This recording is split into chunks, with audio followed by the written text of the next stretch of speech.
So, jury selection begins in 2 hours for Ryan Ruth, the man accused of attempting to kill President Trump almost a year ago at his West Palm Beach golf course. Ruth is representing himself as he faces 5 federal charges, including attempted assassination of a major presidential candidate. He faces up to life in prison if convicted on all of those counts. Constitutional law attorney and former federal prosecutor Katie Cherkowski joins us now. I think it's great that we have a constitutional lawyer here because a lot of this has become constitutional. He's representing himself, of course, but he's been out of control in the courtroom. This is some of the stuff that he said. Bring that idiot on. I think a beatdown session would be more fun and entertaining for everyone. Give me shackles and cuffs and let the old fat man give his worst. And I mean, it goes on and on and on. He talks about a round of golf with the racist pig. He wins. He can execute me. I win. I get his job. So he doesn't seem like a sane person, yet he still has the right to represent himself.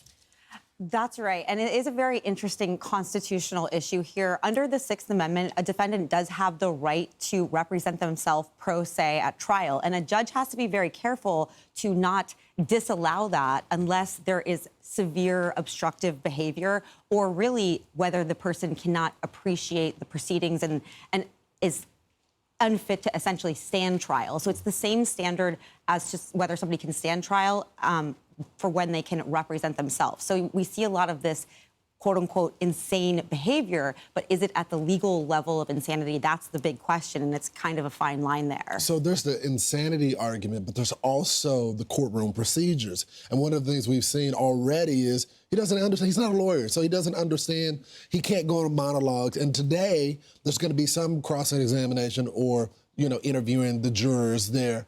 What do you expect to happen there? Well, today they're going to start with the jury selection process. They call it the voir dire process. And a pro se defendant doesn't have to be able to capably represent themselves. They just have to be able to, at a bare minimum level, understand what is going on here. Many judges will limit all attorneys and pro se defendants from asking, endless questions of the jury. Some of them are very strict about it. They have to have written questions in advance. So the judge is going to have a lot of control over what's going on here and can step in at any time. The judge could also insist that his standby counsel step in and take over if things get too out of control. But the judge has to be careful because if she overrides his desire to represent himself, it could be overturned and he could get a whole new trial. So it's a fine line, again, that the judge has to walk. And you don't want to do that because it looks like thus far there's a mountain of evidence against him, right? The factual case against him is very overwhelming, exactly. And so this is a exercise in the procedures of trial and the constitutional rights that he has to make sure that if they do get a conviction, which it does seem like they have rock solid evidence against him, that it withstands the appeals.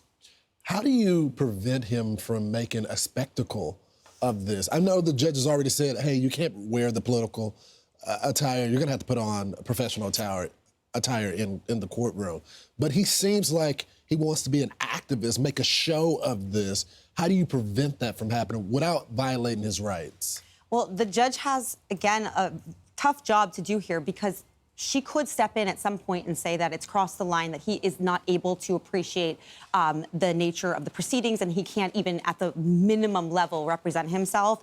But she's going to have to just take it on a case-by-case basis, on a fact-by-fact basis as to what's happening. And really what they call is preserve the record, put everything on the record about what's happening and why she's making certain decisions in order to justify that. This is how she covers herself when the appeal process happens. Exactly, that's all she can do. So she'll be in control of the courtroom, and I think she'll do the right thing when the time comes, if need be. A lot of good information, Kate. We appreciate it. The American people are going to be watching this as much as... They won't have cameras in the courtroom, but we're going to be following with our courtroom reporters. Thank you so much. Thanks. I'm Steve Doocy. I'm Brian Kilmeade. And I'm Ainsley Earhart. And click here to subscribe to the Fox News YouTube page to catch our hottest interviews and most compelling analysis.